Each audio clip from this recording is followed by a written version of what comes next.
Good morning. We'll call this meeting to order, although it's actually not going to be a full meeting because not all of our Prosperity and Livability members are here. But I'm delighted that we have so many of our other members here and several of the finance.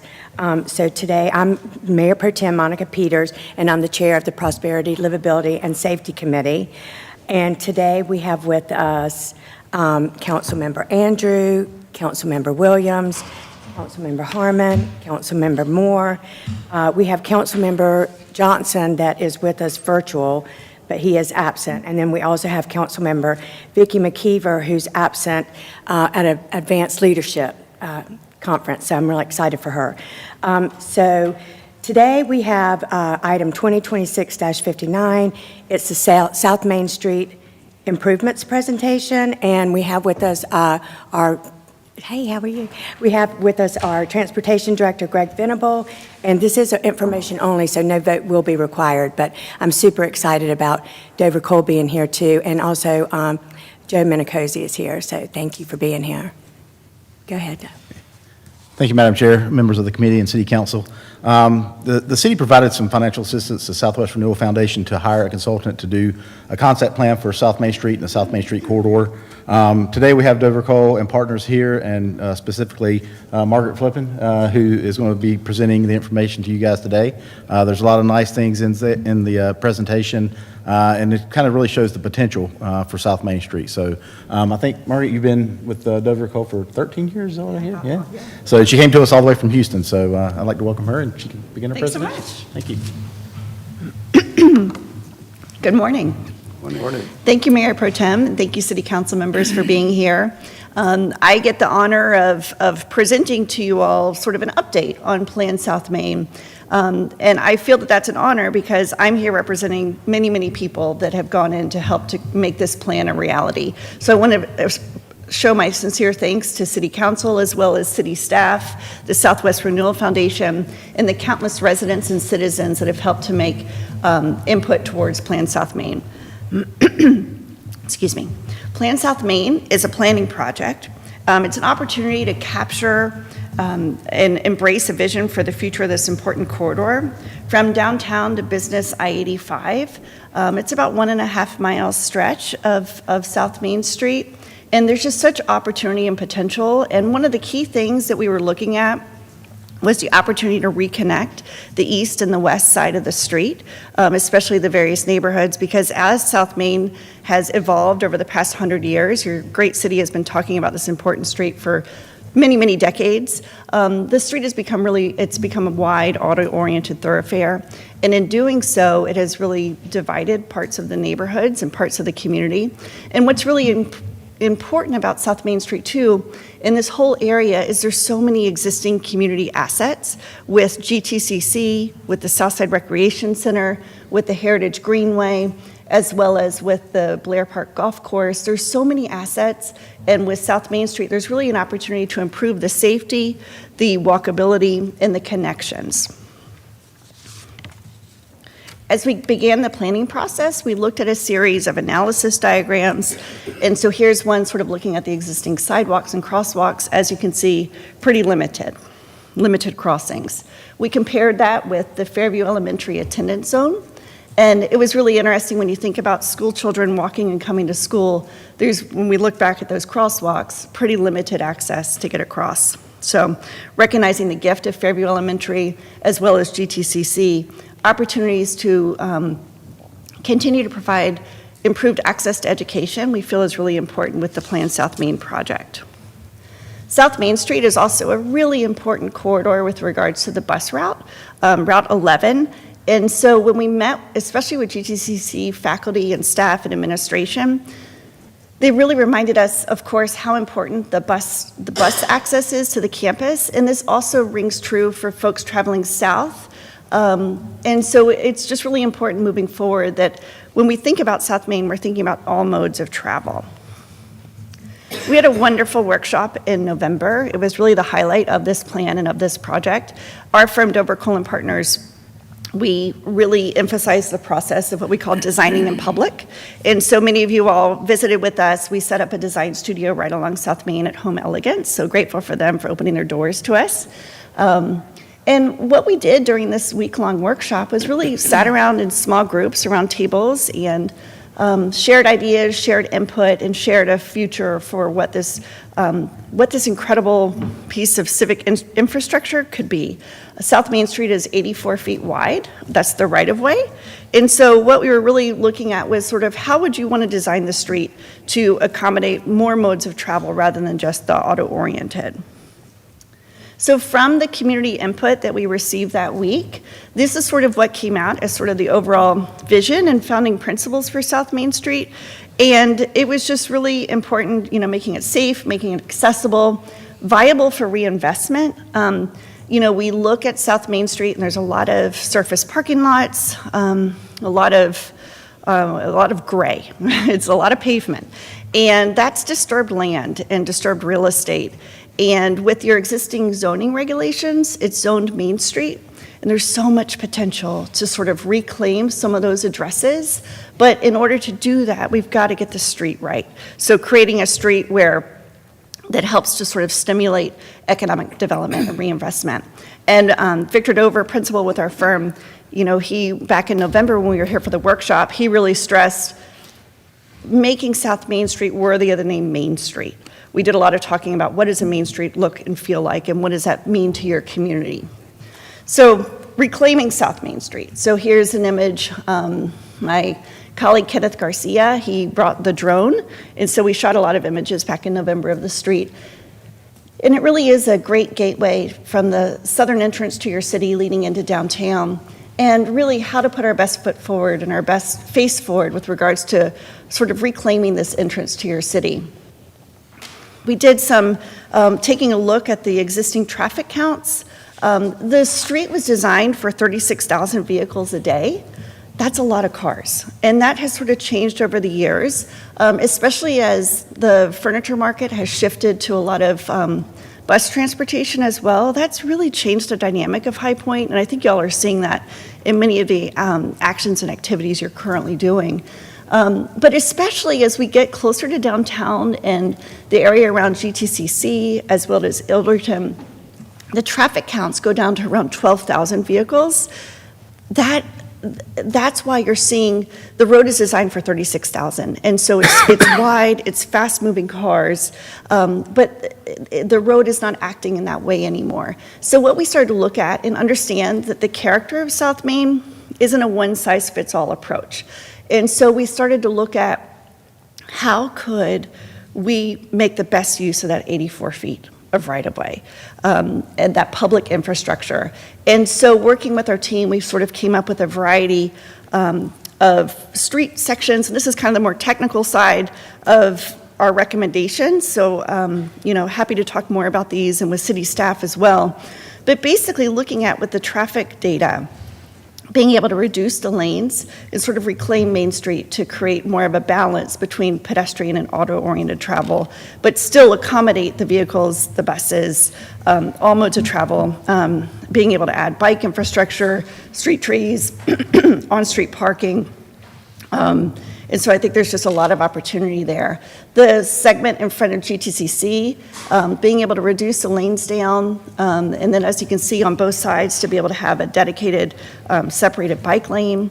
So these are all sort of our recommendations for more of near to long-term improvements. So I would say this would be the goal, is to be headed this direction to these street sections, but I'm going to show you what we can do in the immediate, which is also very exciting. But so we have a series of these. Happy to answer more questions about these, but just there's been a lot of analysis, and what this does is, in order to make it safer for pedestrians, yes, you need better crossings, you need sidewalks, but you really need to narrow the street space to slow the cars down. We've got to slow the cars down in order to make it safer for folks to cross. So that's sort of what we were looking at here, different options for that. So it takes some of the wide travel lanes right now and reallocates that space. And then down towards the interchange, it's definitely busier. And so keeping those 4 lanes of travel, but then also looking at a shared use path or a bike path adjacent. And this is really important, especially with you cross over the creek as well as the golf course. So a lot of great opportunities there. So where to start? So this is my favorite slide. And it's my favorite slide because you all have already started. I am just so honored to be able to partner with the City of High Point and with your leadership and with your city staff, because y'all are doing, I'm so glad to see my friend Andy Piper here this morning, because we've been working together for a while too, and Greg and Damon and everyone. This is really a community effort from City Hall out into the community. So I just, as a planner, I just feel it's so important, like, that plans don't just sit on a shelf. You make them active, you make them happen. And so in each of these documents, and especially your most recent Comprehensive Plan 2045, you've got all the tools in place to do some really amazing things. And so I'm so encouraged by that. Your pedestrian plan is fantastic, and I feel like with your city leadership, y'all are doing so many wonderful things to transform your great city, as well as this important Southwest quadrant. So here's the exciting news with regards to an immediate opportunity. You all know as a city that South Main Street is important. Well, it is a DOT, it's a state road. So the state has also, they've been at the table with us, and they've also been looking at overall safety of the street. They've seen what you all have been thinking and doing with your previous plans and documents, and they themselves have been working on a study for the safety of South Main Street, and actually the whole Main Street corridor. So it extends, is it to East Chester Drive? Okay. And so a lot of the analysis that we did, they've also been looking at with regards to where the crossings are. And this is a really fantastic study that the city has been in coordination with the DOT with. But this is the really great news. Out of this study is coming the opportunity to add more crossings. And so the blue stars that I put on there, those are the improved crossings. Those are going to be crosswalks. Some are going to be signalized. When you look at South Main right now, the two sort of purple pink dots are the only ones that are existing crosswalks on the corridor.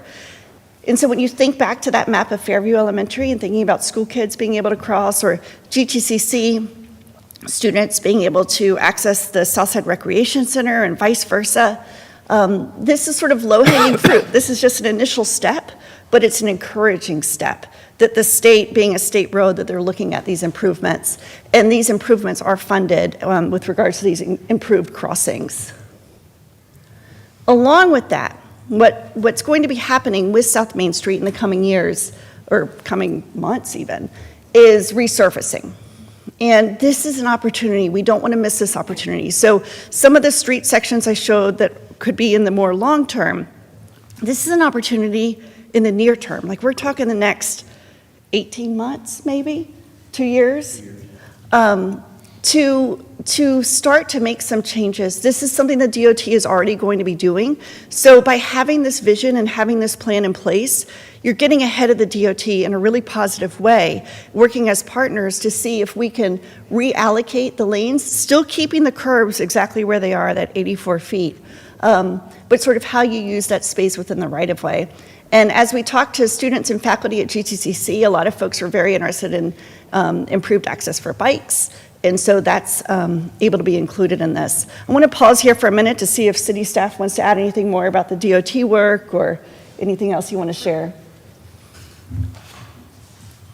So obviously, as Margaret said, this road is NCDOT maintained, so working with them on this project, they are going to come in. As you guys know, South Main Street is pretty rough as far as resurfacing, so they do have it on the schedule to resurface once that we get our project completed on South Main Street. They will come in and resurface all the way. The resurfacing will go from US 29 on the south all the way to East Chester on the north. But through this area of South Main Street, we can look at doing some restriping, as you see there on the right, to add some bike lanes. We'd have to work with DOT on the lane configuration as far as widths, but we've been working with them, and they're aware of our request for that. So once our project is complete, DOT will come in and repave at that time. That gives us the opportunity to do some of this restriping. Thanks. Sure. So with that, let's talk about the restriping is a really fantastic opportunity in the immediate term, but let's also look at the near term. because High Point, you can do some really great things, and the opportunity is now. And so looking at the traffic counts as well as the physical condition of the street closer to GTCC, so this is basically that tiny little yellow line there is from Taylor to Willis. And we really feel that this area is an opportunity for a pilot project, building off of your comprehensive plan, looking at the traffic counts, an opportunity to really reclaim South Main Street. So here's the street today. Many of you know this segment, especially Ilderton Dodge, which has been there, I believe, close to 100 years. I mean, it's one of the longest owned properties along South Main Street. And so what we like to do is sort of thinking about change over time.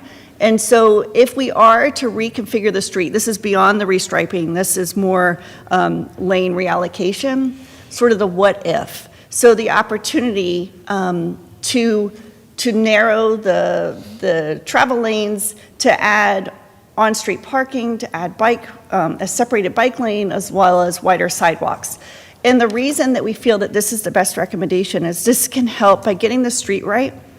You're creating great addresses, and that's going to unlock that redevelopment potential. So you as a city have the opportunity, working with the state, to get the public investment and improvements right. And then from that, the private investment will follow.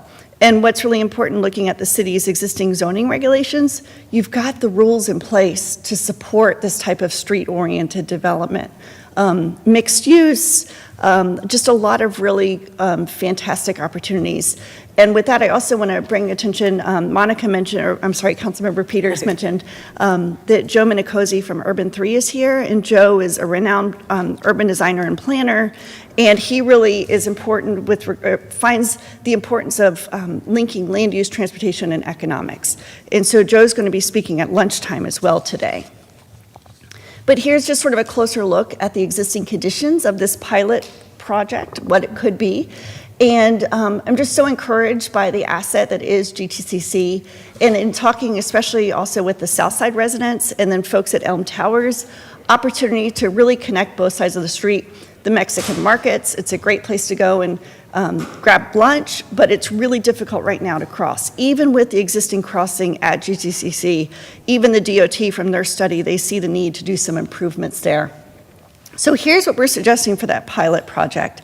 It's just a couple blocks, and this is something that the city, if this is something that you all are interested in moving forward, which I hope that you are, there's a lot of opportunity to pursue in the coming years to make this stretch a reality.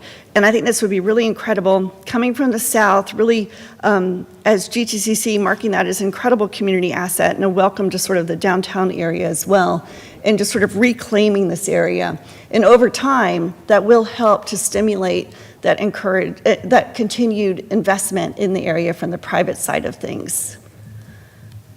This is this image is from 2023. So this is when we first started working in High Point. And so unfortunately, there is a current building there. The DG Market is there now, but this was just an example. And I like this image because it not only shows the street and reclaiming that street space and buildings built up to the street, but you can sort of see as you go back towards the neighborhood, it includes a mix of housing types and building types, and that's something in talking with the community as well, is opportunities for increased housing. The neighborhood has still a lot of devastating impacts from urban renewal and opportunities to get more folks living and working in this area, as well as job creation. Improved connectivity, this is really important, especially with the Heritage Greenway. That's one of the most amazing assets in this area as well. And looking at, we were looking at Taylor. Taylor, is Taylor a city road or a state road? Okay, so Taylor's a city road. And it actually has a decent right-of-way. And so in talking with GTCC and in talking with the folks at the Southside Recreation Center, there's a lot of opportunity to improve access between those two spaces. And so we looked at the existing right-of-way and opportunities for a possible shared use path. We also looked at Vail And Vale is a fantastic connection into the neighborhood. It's very narrow, and so we see that more as a shared street space where we could do some improvements, as well as the other yellow line leading towards Macedonia, leading towards Centennial. That right now, we would like to see another path there to really improve that access from the east side of the neighborhood from Macedonia. So there's a lot of plans, a lot of drawings. I can go on and on because I'm very passionate about this.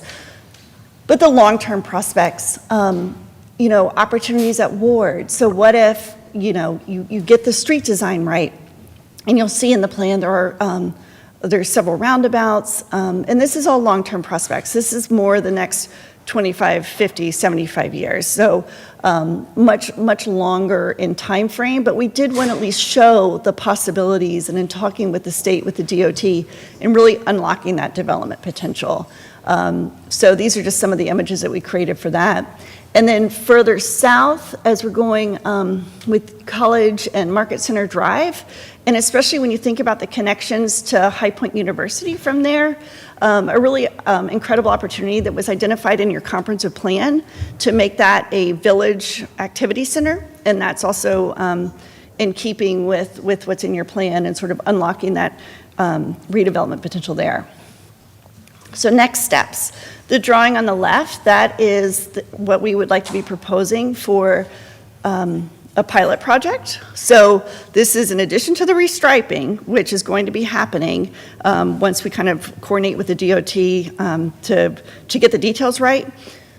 But really the next step to pursue this pilot project, we really feel that that's a fantastic opportunity to improve connections and really strengthen the heart of this area of Southwest, of South High Point. And so in working with city staff, we came up with these next steps of recommendations, which regards resurfacing. I'm a planner, I'm not an engineer, so this is a planning study. And so we can then take it further towards engineering, especially for this couple blocks at GTCC, establishing project cost, identifying pilot project funding. This can go beyond, this could look towards federal dollars and other opportunities, coordinating with the MPO to get this project sort of in the works and the planning side of things, and then identifying other funding opportunities. So this could be grants, this could be private resources. So a lot of opportunities, but what's really key to this is by having a plan and by having a vision in place so that when the dollars come, or when you go to request the dollars, you're like, this is what we want. This is the plan that the community is excited about and that we as a city are excited about. So next steps, and let me go back to that for a second. I thought there was one more. No. Okay, well, it kind of flashed on. But anyways, we're also going to be doing a community meeting tonight at 5 o'clock at the Southside Recreation Center. We'll also be doing, next week we'll be sort of releasing an online survey to continue to get input. And I should have mentioned earlier, but I hope you noticed on many of these slides, it still has the word draft. And so open for feedback, open for plan refinement. But once again, I just feel honored to be able to be here today and share this update with you all. I feel like I'm speaking for many, and so thank you for the opportunity, and I appreciate the time this morning, so thank you. Thank you. Does anybody have any comments or questions for Margaret or Greg? I do. You have any idea the cost for this pilot project? So, it's for you, Tim. Roundabout, ballpark. Well, not currently, but I think that maybe from we know from the current work that you all are doing just north of Grimes, you kind of have an idea what that costs. And then you also, not just getting the street right, but the things that are under the street too. That's the big question. So if you do something like this, you obviously want to, if there's a need, and I'm sure there is, to replace water and sewer, so that drives up the cost. The section, the one block section we're going just to the north is around $10 million. So it kind of just gives you, and that's for one block. So if you extend this to 3 or 4 blocks, you can just kind of increase that. Now, on the north end, we're not changing any curb lines or anything like that. So that'd be additional costs. You'll have to redo your storm sewer. Obviously, additional costs for all those items. So pretty expensive project. So. Okay, thank you. Any other questions? Yeah, all of the renderings we've had, all of the power lines buried, that's the intent as we move forward this, correct? Right. Do you have a precedent on this type project you could share with us? Sure. A lot of cities are doing very similar things as the market has changed with regards to purely auto-oriented travel and really seeing the benefit of having a Main Street environment with a mix of uses. There is an example outside of Asheville. It was a DOT street. I think it's called Merriman. And they did what they're calling a road diet. I bring up that example because it is a DOT street that was having a lot of issues with vehicular crashes as well as pedestrian crashes, and so the DOT had also studied it for safety, the NCDOT, and I can't speak directly for them, but out of those recommendations, they were able to take that right-of-way and narrow it down, and to slow the cars down, still allowing the vehicles to easily go through, but slowing the cars down and improving the pedestrian amenities. And I think that's a really great example because it was a DOT street, and I'd be happy to provide more information on that, because I really like to look at examples that are in North Carolina. Davidson, North Carolina has also done a couple different things with some of their streets. And I think it's just important with this being a state road, state thoroughfare. And I'm really encouraged by the highway transportation funding that the state has pursued to improve safety of South Main. But I'd be happy to provide some more recommendations. So there are areas where we could go to get more definitive estimates on, what it costs. Have those projects been done long enough to see what their intended return on investment is? I just happen to be from Asheville. That project, Merriman, I'm just going to go ahead and say it was incredibly controversial. Everybody freaked out because we were removing a lane. But because it was in the city's comp plan, DOT came to the city and said, we're repainting, we'll just go ahead and do it. So it made it easier, and DOT paid for it. The collisions and deaths have gone down. I think they're cut in half. I can pull the data on that. So it has been it's a lot safer. And it's a scar that went through and separated two communities. Yeah. But the data proves that it was worth the investment from a standpoint of just fatalities. Anytime you can save a life, you can't put a price on it, but I'm just trying to look at the whole picture from High Point perspective. And I'm trying to see where the additional investment's going to come, because at this point it looks like a beautification project, which is wonderful. It's great. But I just want to think long-term for when I'm gone from here. Sure. What your hope's going to be around it. Yeah, it's definitely, I think that there's opportunity in as I said, more the near term in the next 10 years, but I think it's more, at this point, still in the planning stage, capturing the vision, and then starting to get some of establishing the project costs, and then identifying project dollars to help to fund this. I am encouraged by your zoning regulations as well as the city's continued work on the UDO. But there's a lot of opportunity from the private side, and what Joe Minicozy can also share is sort of the tax benefit to the city. Mm-hmm. So there's a lot of win-wins, but I totally understand the concerns and the questions about costs. That's key to really understanding this, but I think it's a real combination of public and private dollars to make it a reality. So I think that those are all really solid questions, and this is more to sort of capture the vision, but I think there's still a lot of work done. And that's why, with this being an information session as well, to sort of share some of this with you all and start to think about those next steps as the city and city staff move forward towards different funding projects over the coming years, different opportunities to follow state and federal funding that may be available for some corridor improvements. But in general, a lot of cities are looking towards taming a lot of their corridors, and they're also seeing the economic development side of being able to have a mix of uses and a more walkable framework, so. Yeah, please.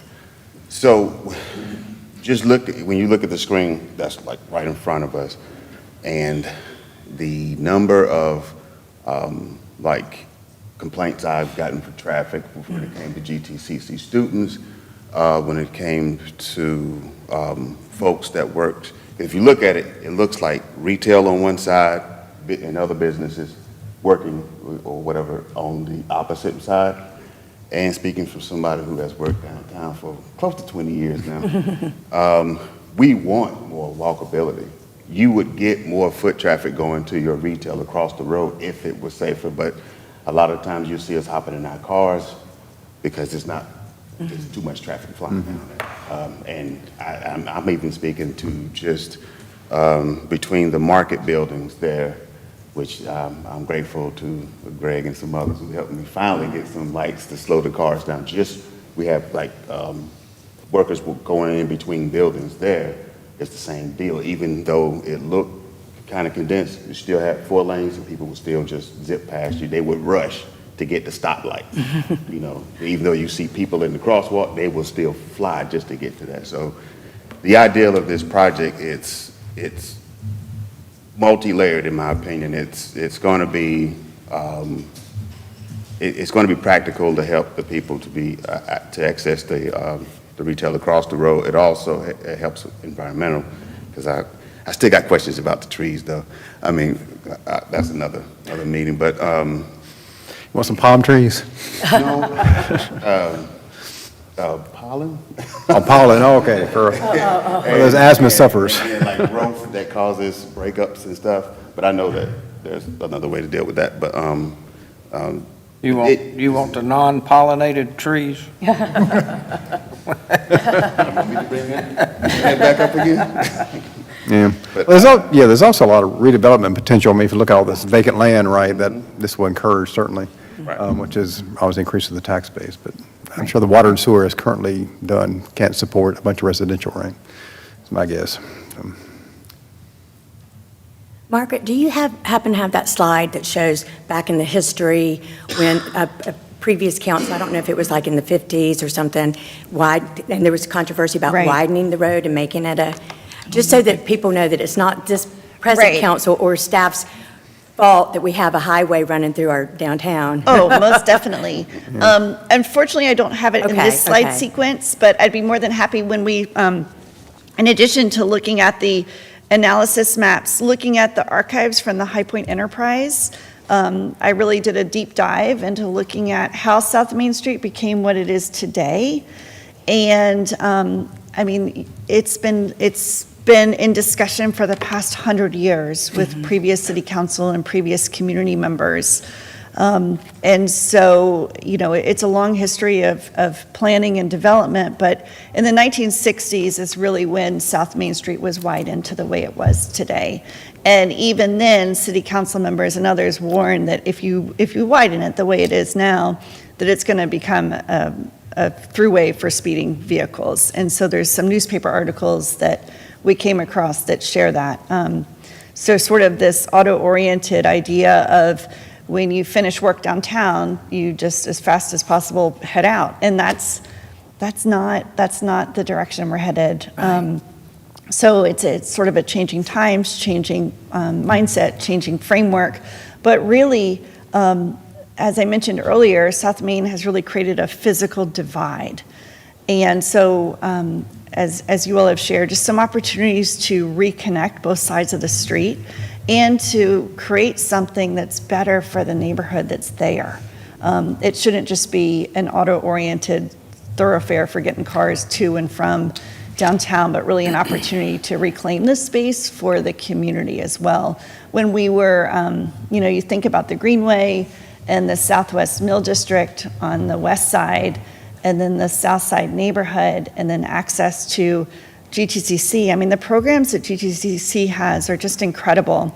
And it's just an amazing community anchor that's right there. And being able to improve access to the continued education, as well as looking at the Macedonia Center, as well as connecting back into the Southside Recreation Center. There's just so many incredible community connections that could take place. So this also needs to be, it's an important project for the city, but also a really important project for the community, and creating those great addresses and community pride within the existing neighborhoods and existing framework. Can you go back to the aerial shot that shows from what, on the pilot project, from what street to what street? Sure. So we were looking at, for the pilot project, I don't know if there's a, but you can see the yellow line. So basically, thinking about the improvements that you all have done north, or that are underway right now, which is kind of incredible, north of Grimes. So we were looking at the next street down, which is Taylor, which is the street that connects to the Southside Recreation Center. So we were looking at Taylor down to Willis, which is just south of Vale. Because once you start to get to Ward, you're increasing your traffic counts. It's just getting a lot busier. We feel that that's going to take longer to make real positive change going south. It's doable, and it should happen, but we really feel that these blocks from Taylor to Willis really present the most opportunistic moment to get those blocks right. So. Thank you because I wanted to ask you to go back to this slide too, because Yeah. I had a couple of aha moments in November that I'd like to share, and you kind of emphasized it, but I want to re-emphasize it. So the walkability from the east, like around Macedonia, a lot of those students have to walk to Fairview Elementary. Right. And I think that's probably one of the reasons they almost failed at one point, because it's hard to get students to school if it's not safe. So I feel like that's super important, and that's kind of up in the northern side of this. Then when you go down to GTCC, I know that they've really wanted to increase in-person enrollment at that school and do a lot for that campus, and with reinvestment on that campus. And that walkability too, we have a really great asset at the Southside Rec Center with a public gym, and those students could take advantage of that and really be able to walk over there and use that asset and have the walkability. And then we're all really focused on housing, and so to be able to have mixed use and the downtown housing, I think would be really great. So I love this project. You've done a great job. Thank you. Yeah. It'll be a heavy lift, we all know that financially. So my question, I guess, is that for a pilot project, is that size necessary? Can we do the same thing a pilot project is intended to do I think, on a smaller scale? sure, definitely. I think that that's something that could most definitely be considered. The purple dash circle, that's a 5-minute walk. And so that's how we kind of centered it at GTCC. But maybe even, we could even break it into 2 segments where I could really see from, is this a pointer? Is this a, that? Oh, there. Did that work? Oh, but it doesn't go on the screen. Yeah, Oh, sorry. Okay. Okay, so, sorry. So from this. Oh, perfect. Okay. So this, you see my cursor right there? That is GTCC Place. So I think if you could even look at a smaller section, you could be doing that to Vale. Vale, especially with Elm Towers, there's a lot of folks that really rely on bus transportation as well, and being able to walk to different things, or many folks are wheelchair bound or just kind of homebound. So being able to come out of your residence and be able to access some services and some resources right in your neighborhood, I think that's a really a strong reason to especially focus right here, the intersection of Vale, connecting into GCCC Place. And that's where the, kind of right in here is where the existing crosswalk is. So I think that's definitely something to consider. And maybe that's something also when we start to look at cost, we break the pilot project into 2. And so that way, you as city leaders have an understanding of, sort of where you want to go, the direction of that. But I think that's definitely something to consider is making it a smaller, especially understanding the cost north of Grimes.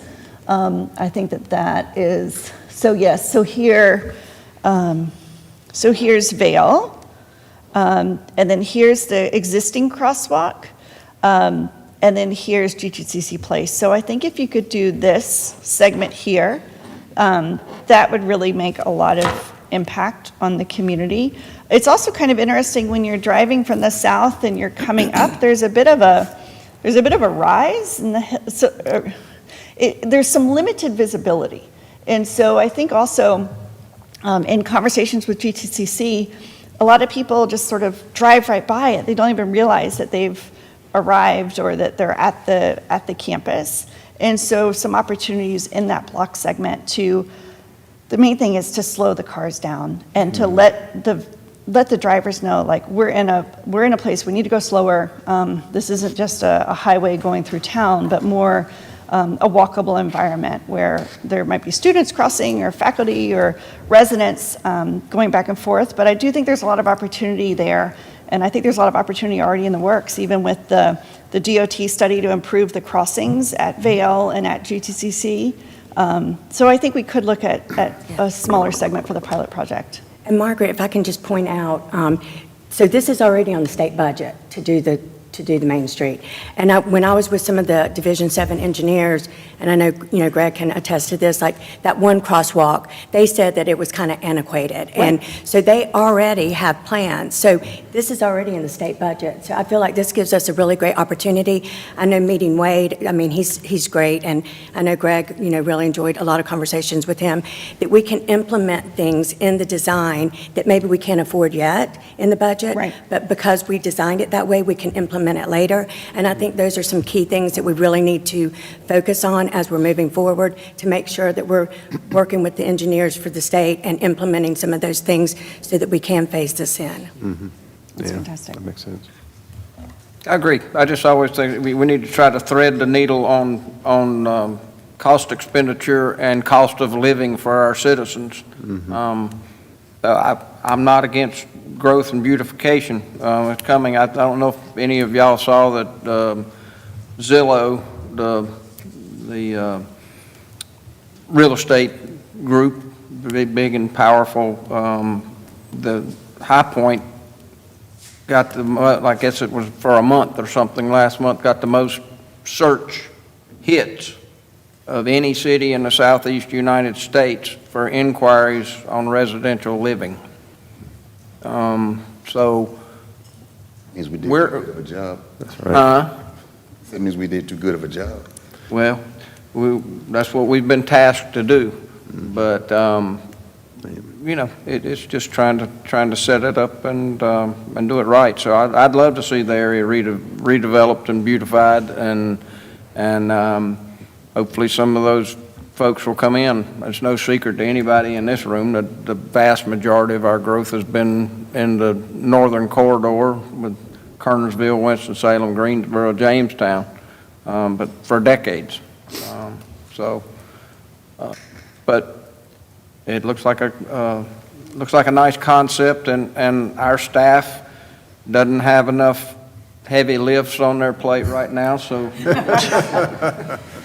we need to give them something else. That's right, easily implement this. Yeah. Well, I think once the state does kind of the restriping and all that sort of stuff, we'll get a sense of the possibilities viscerally, I guess, of actually seeing Yes. the change, and I think the demand for something like this from the general public will increase as well. I mean, I'm just looking at this acreage around here that can be redeveloped, right? It's maybe multifamily or something. Right. That's a lot, right? Damon, did you want to say something? Madam Chair, thank you. Actually, Councilmember Harmon was a perfect segue. So I'm not just an assistant city manager, I'm also an expectation manager. So I just want to throw out a few things. One is, Mayor Pro Tem, what you said is spot on, right? So there are, the very next steps are already in place for the state to come in, to restripe the road, to make those modifications, and more importantly, to enhance those crossings that Margaret pointed out earlier. And to your point, Councilmember Harmon, we'll take that, now we'll take a look at that. So the pilot project's already started without the city really having much to do with it other than being on the front end of those improvements. So those are coming within a year. Near-term timeframes, when we talk near-term, these are transportation projects, so that's 5 to 10 years. And so just so everyone understands what the term near-term means, and then longer-term, 10, 15, 20, 25 years out. Because there will be a lot of discussion about how do we leverage the work that's being done today in the project that's ongoing right now. We want to make sure that we probably pick that up, Councilmember, more to your statement. We don't want to leave a gap between where we finish the market improvements and then pick these up. So there would be some importance to making sure that that happens and then to take a look at. But we'll take all that into consideration as we're looking into this. Yeah, and first of all, I've been negligent in saying that the Dover Coal team and the consultants that they brought to the table have been fantastic partners with the city staff. And kudos to the city staff as well for all their hard work they put into this. But at the end of the day, there's going to be a lot of options to look at. And you all are familiar now with kind of the price tag for things. We know what the Heritage Greenway and that costs, right? It's a lot of money. We know what the Market Authority improvements cost for a block. And so we'll have to be very diligent in our search for potential assistance in funding these things. And doing that phased approach where you come in and you do a 20, 30% where you have some information, what utilities need to be done and all those other things. Then we go into those requests a lot smarter with a lot more information and ready to execute rather than just taking a dream to the table. So again, thank you for all that. And ma'am, that concludes my comments. Any other comments or questions from anyone? No? Well, thank you so much. That was wonderful. Thank you so much. And thank you for everyone that's here. So if there's no other announcements or comments, we'll adjourn the meeting.